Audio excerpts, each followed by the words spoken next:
Halo semua, perkenalkan nama saya Gil Prasetya. Saya berasal dari UPBJJ Jakarta dengan jurusan Prodi Sistem Informasi. Untuk NIM saya 052045542. Di kesempatan kali ini kita akan mengerjakan tugas dari mata kuliah pemrograman berbasis web.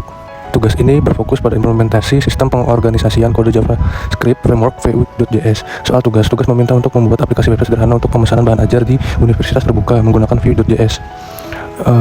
Tugas yang pertama, halaman stok ajar. Dalam stok bahan ajar tersebut, data yang ditampilkan meliputi kode mata kuliah, nama mata kuliah, kode judul, kategori mata kuliah, UT daerah atau UPBJJ, lokasi rak, jumlah lokasi bahan ajar, jumlah stok safety bahan ajar, status, catatan, dan catatan.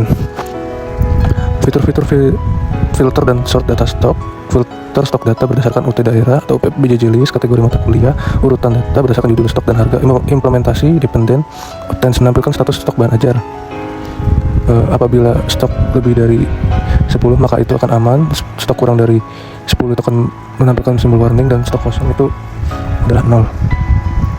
Selanjutnya adalah tracking delivery order, meliputi input data tambahan yang perlu dilacak seperti tahun berjalan, sequence number, NIM, nama, ekspedisi bahan ajar, tanggal kirim, dan total harga.